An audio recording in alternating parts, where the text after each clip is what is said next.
I learned that people will forget what you said, people will forget what you did, but people will never forget how you made them feel. Oh.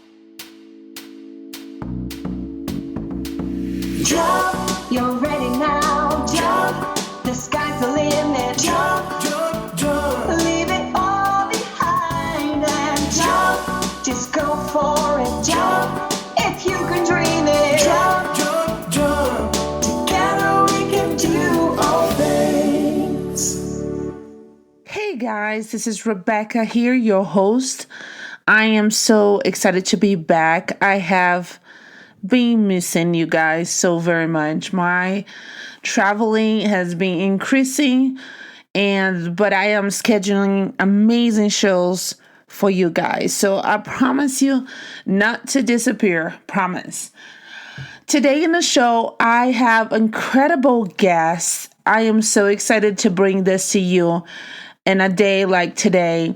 She's gonna warm your heart. Kathleen Peters. I found her through a group on Facebook and I started really pay attention to how encouraged she was, watch some of her live videos, listen to her podcast, and I knew that I needed to bring her to Jump. So let me tell you a little bit about why I wanted to bring her here. Kathleen, she hosts a podcast that the name of the podcast is What She Wishes You Knew Podcast. If you get there, go to iTunes and find her. You will see that she brings topics that is really deep. When we feel broken, when we feel our connections are broken in our community and in our family, we all need to learn how to love better. We all need to stop because it becomes a broken cycle if everyone is just self-centered.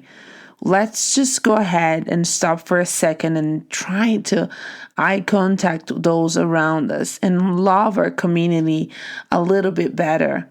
This is the challenge. I want to leave it today. And let's go to this amazing interview with Kathleen. Hi, Kathleen Peters. Hi, Rebecca. I am so glad to have you here at Jump. And it's so nice to just look at you and your smile this morning. I cannot even express. I was literally listening to your podcast all morning today. Oh, wow. And I love the things that you have to share and the way you share. And when I decided to invite you like a cripple on Facebook, and I decided to bring you here to Jump, one of the reasons why I felt that you'll be such a good fit for us is just because the life that you share. You know, it's just so tangible in everything that you do and how you really care for people's heart. And I think sometimes when we're doing business and businesses that are amazing, but we forget that behind every business, there is a heart. Behind, every door, there is a home. And I think that you are the voice that speaks straight to the heart. Oh, thank you. I consider that a huge compliment. Thank you, friend. No, you're welcome. So, take us a little bit back. Tell us about Kathleen and how was your upbringing and what was the things that you dream about it. Tell us a little bit about you. I was born and raised in the Portland, Oregon area. So I am a native Pacific Northwest gal. And my parents did a beautiful job of helping. I have an older brother. My brother and I dream. They just really did. I remember as a kid, my dad saying to me, "You can be anything you want." Yeah, which is, an amazing thing to tell a child. And I believed it. So as a kid, the things I loved, Rebecca, were I loved writing. I just wrote all the time. I had a very creative brain in that respect. I wrote stories all the time. I saw myself as an author. And then as I grew, I saw myself as a speaker. So in my early 20s, I went to an event. It was a motivational speaker event. So there's all these very influential speakers, Jim Rohn, and I'm trying to remember even the rest of the names because they're not coming to me right now, but very influential people. I would see them on stage and I just dream of being on the stage someday. And it takes me back to when I was a kid. I used to stand in the bathroom in front of the mirror and So good. right, and do commercials. Like it was always, I think, in me I'm a total introvert. So if people were very surprised by my desire to be on stage, because I would go into closed quarters, right? And have conversations with the people. And I was very much Barbie. I played with Barbies. Yes, I was one of those. And it wasn't so much about the clothes for me, but it was about the relationships. Like big surprise, right? And how they would interact with one another. And so as in my early 20s, I just kept dreaming that someday I might get to be up on a stage. So wow. And so all those dreams, like if you put the pieces together, they're all part of your life today. they are. Yeah. I can see back now, now that I finally am having some opportunities to get on stage, how all of that just played in together and how it plays into the fact that I have a podcast now. How exciting. Yeah. And I just want to tell you this. I relate to you because when I was a little girl, I used to speak looking in the mirror too. Did you? You did commercial. I don't remember what I did, but I remember talking and say, "Hi, Rebecca," and it's when you said that, and I was like, "Oh my gosh, I so relate to that." Oh yeah. The hairbrush is the microphone. And, Oh yeah. And then you can make everything happen. It's incredible. Oh yeah. Yes. So you're telling us about, your dreams and your visions, and you created a podcast. What She Wishes You Knew. Oh my gosh. And it's so incredible to hear the voices of some of the ladies that you bring.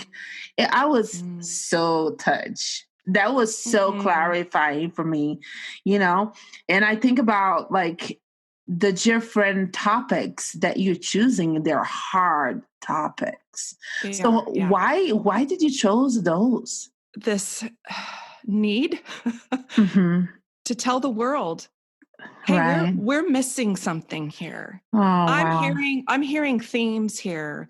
We need to hear this, especially in the Christian realm. I feel like we don't talk enough about the hard stories. Yeah. We don't talk about the ramifications. We talk about the hope.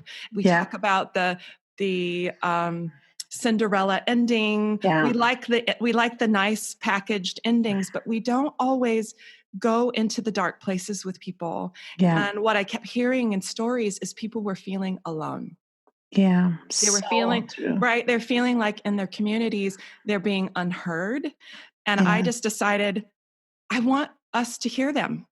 Wow. I want us to hear their voices. They're important. They've got information for us that can help us relate to each other better. Wow. So that's why you created the podcast. Well, it's a lot of things. Okay. It's a lot of reasons, but that's part of it. The other part is that I noticed that there were a lot of people. I call it, is it my ministry? I was going to say my ministry, but my business is really surrounding women. Yeah. And I kept hearing from women that they were being really hard on themselves. And I can relate because I am super hard on myself. I have perfectionist tendencies. I call myself a recovering perfectionist. I borrowed that from Brene Brown. But I saw a lot of women like me who are dealing in shame. They were feeling bad for who they were or what they weren't doing, really. They were feeling shame about all the things they didn't do. Like, well, we don't buy all organic, right? We don't eat all organic, or sometimes we eat at McDonald's, there was a lot of that. So part of my heart with this is to help women to see that they're not alone. I think a lot of women feel like they can't show the rest of us the parts of them that are imperfect. I think that and in my Christian culture, I see a lot of women feeling very lonely. Yeah. That if they are experiencing negative emotions, or they're grappling with their faith, or they're having tough questions, they can't tell anybody about it because there's shame related to that. Right. So that was part of that. The other part was I saw a lot of women who were lonely. When I asked them about close relationships, they felt like they didn't have them. Yeah. And so that was very burdensome to me. Like, well, what can I do? How can I help? Because I've struggled in friendships with myself. Mm-hmm. Personally, I've had a really hard time with that. And I found that empathy is a piece that a lot of us are missing. Yes. And because we don't have empathy, and we jump in to fix, or we jump in to criticize, it blocks relationships. And so I have this real heart for helping women see that we're doing that to one another. Yeah. And I want to teach them how to do it better. Right. And then the last piece that kind of came into place for the podcast was I have this real passion for this divisiveness in our culture. We see each other, people unfriend one another on social media because very quickly, if you say something that I disagree with, well, then I can't hear you anymore. I can't listen. I can't be your friend. I just cut you out of my life. Yes, that is so painful and judgmental. It's so painful. And we're doing it left and right. Yeah. And I'm standing back because I feel like I have friends on all spectrums.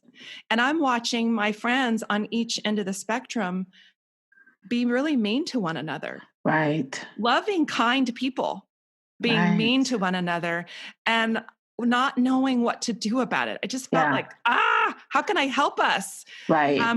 Each of you have something really valuable to bring to this world, to conversation. Yeah. Yeah. And by cutting you off, well, now I no longer get to hear the other pieces of you that I might be able to learn from. So I pulled that into the podcast as well. I really wanted women to get a little uncomfortable. Yeah, that's so good. So I do this thing at the very end of the podcast where I have my guest share.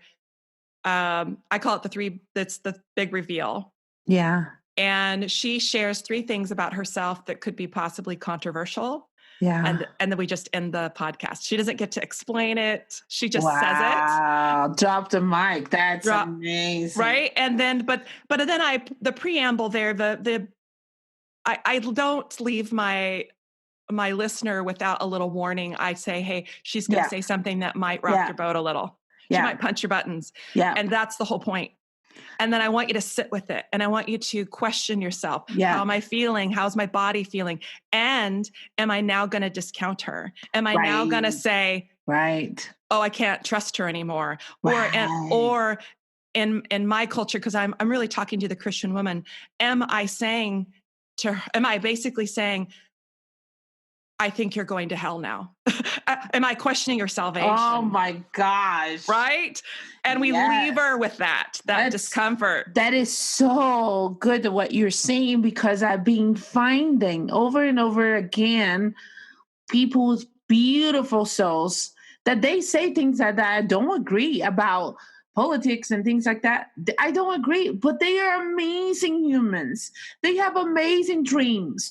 Why not to connect in the things that connect us as humans and just be able to live a life like that? Right. So for someone that is listening to this podcast, what it will be your suggestion for steps to find healing and joy towards one another?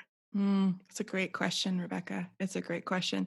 I think the mantra of my podcast is listen well, love well. Oh, wow. So, yeah. So I think if we learn, I know it makes me weepy just to even say it. I think that I think we have lost the art of listening to one another. We immediately, we hear something that jars us and we stop listening. Right. And I think that we are robbing ourselves, like you said, of joy. Yeah. We're robbing ourselves of getting to know the beauty of people. Yeah. And so I think my first step would be take some time to begin to learn how to listen. And part of that is in my podcast is learning how to be empathic. I think that's a huge tool in learning to listen. How do you listen to somebody without jumping in Yeah. to fix them, without jumping in to criticizing them, Yeah. without jumping in to shut them down? Yeah. How do I stay in there with them? How Yeah. do I give them space and hear them? Because here's the deal. We right now are a culture of a bunch of people who feel unseen. Yes. Oh my gosh, you're speaking so. Yeah. We feel unseen. And because there's all kinds of statistics right now, Rebecca, because we feel unseen, we are more lonely than ever. Yes. Doctors right now are worried. They're worried because the level of loneliness in our society is an all-time high. Wow. And they are saying loneliness is going to kill us faster than smoking cigarettes. Wow. Right? We are, because I think, now I'm sure it's a very complex issue, but I think this listening piece is a part of that. We are unable to listen to each other, therefore we are unable to see one another, therefore we are all feeling very lonely. Oh, wow. So I think if you're feeling lonely, part of that is going to be you stepping out and leaving room for other people's opinions and thoughts. And it's just sitting in it with them. And part of that is sitting in it with the people just around you, like just even your close circle. Yeah. Who's hurting right now? Yeah. Who's struggling right now? Go and sit down with them. Tell me your story. You can even just say, tell me your story. Yeah. And Yeah. practice listening. Practice not telling her or him what she did wrong. Right. Just not trying to figure out who's to blame. Right. Practice, right. All those things. Practice just putting some duct tape Yeah. Yeah. on your mouth and then learning to ask questions. I think in that you will find joy, because I think when we dive into people's stories, there's number one, we allow them to be seen. And number two, you will learn some amazing things about yourself, about the world, in my case, about God and how the world works and the beauty that's here. You're going to learn that from their story. And what I'm learning about story is we're wired for it. I agree. We love to hear a story, and number two, we love to tell our story. That's right. Yes. People love to talk about themselves. Yes. Seriously, if you will just sit down with somebody and say, tell me your story, and then be quiet, you will be amazed at what they will tell you. And then you will be amazed. Here's the beautiful part. You will be amazed at the connection that you suddenly have together.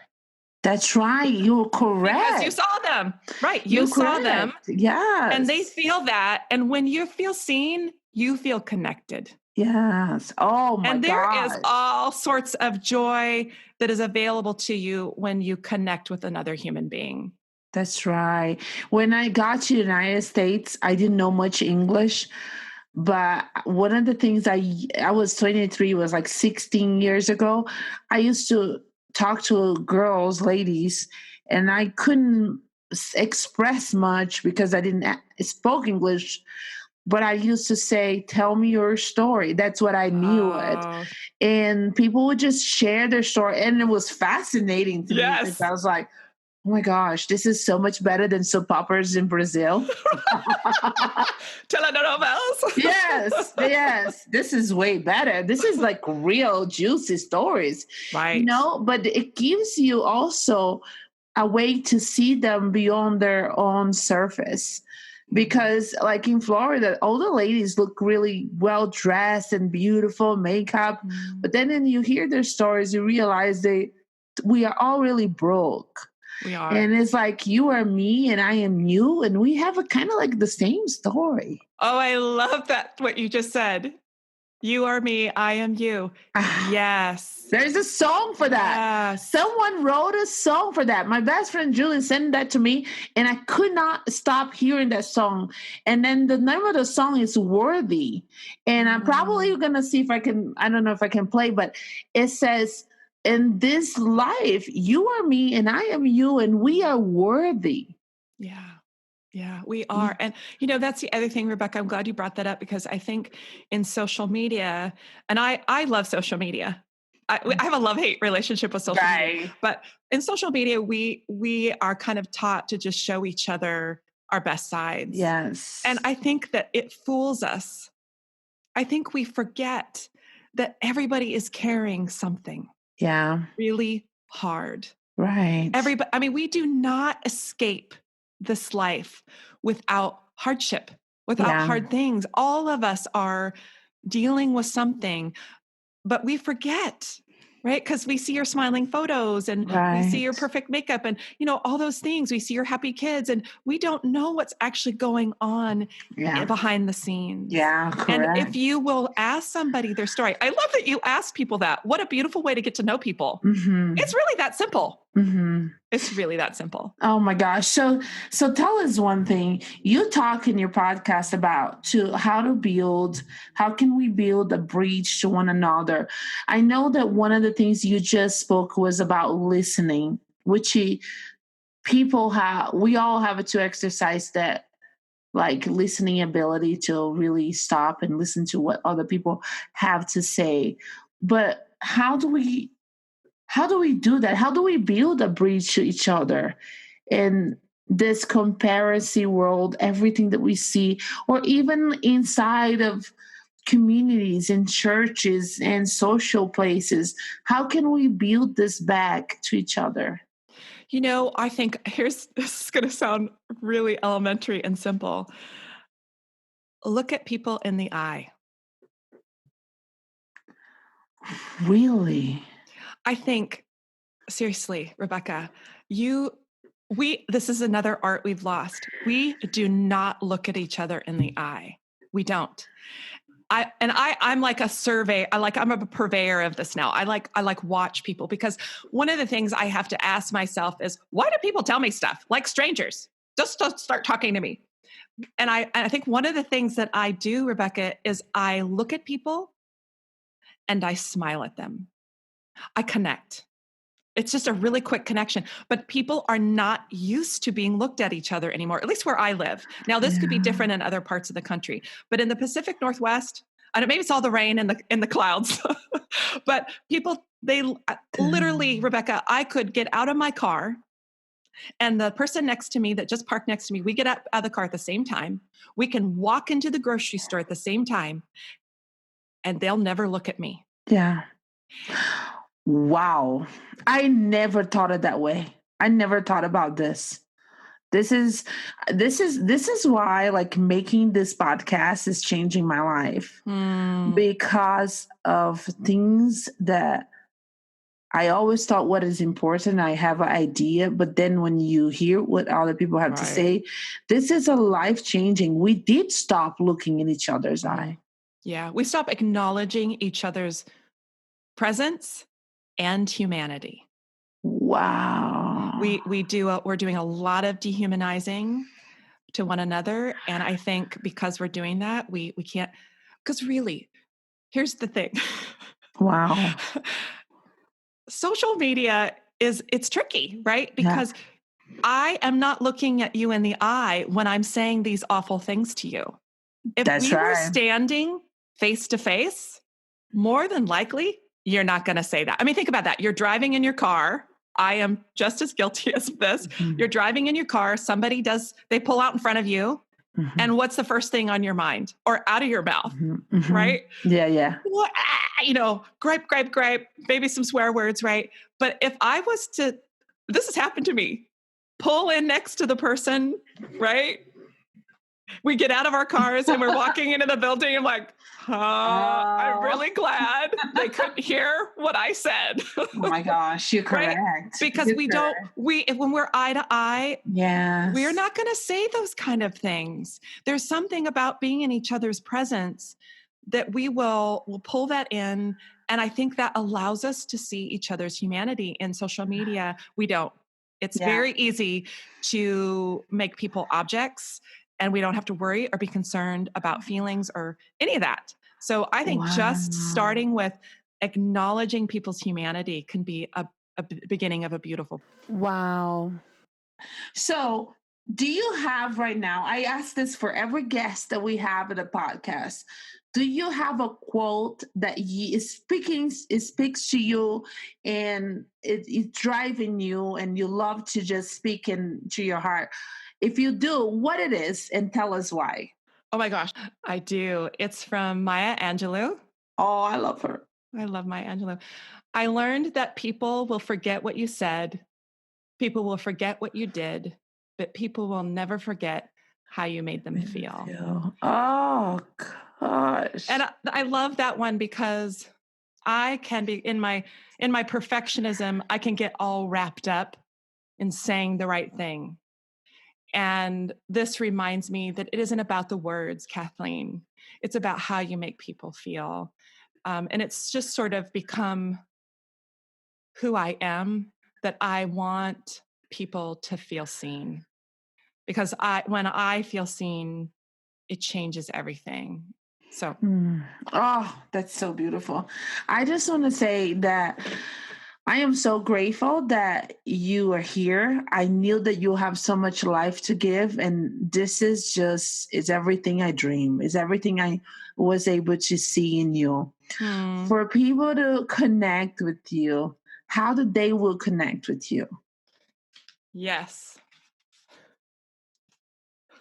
They can connect with me. I'm on Facebook. I have a Facebook page, Kathleen M. Peters. I also have, my podcast has a page, at She Wishes Podcast. If you look up at She Wishes Podcast, it'll get you directly there, or What She Wishes You Knew. I'm also on Instagram, speaker Kathleen Peters. I also have a book called Embrace You that you can get on Amazon. That's exciting. We didn't even talk about that. I'm going to have to bring you back for more of your journey, because I'm sure you're going to have so much more books to share with us. We're excited about that. And I hope that one day in my journey, I hope one day I can sit and listen to you speak. I really do. Oh, I hope we get to meet each other in person someday. I'd love to give you a hug. That would be awesome. When you give me a hug, you're going to look in my eye. I am. Oh my goodness. Again, thank you so much for your precious time and your heart towards people, and just being a healer that you are. And I love it. I love it, every single minute of it. And I hope everyone that is listening will love it too. So thank you. Thank you, Rebecca. It was my pleasure.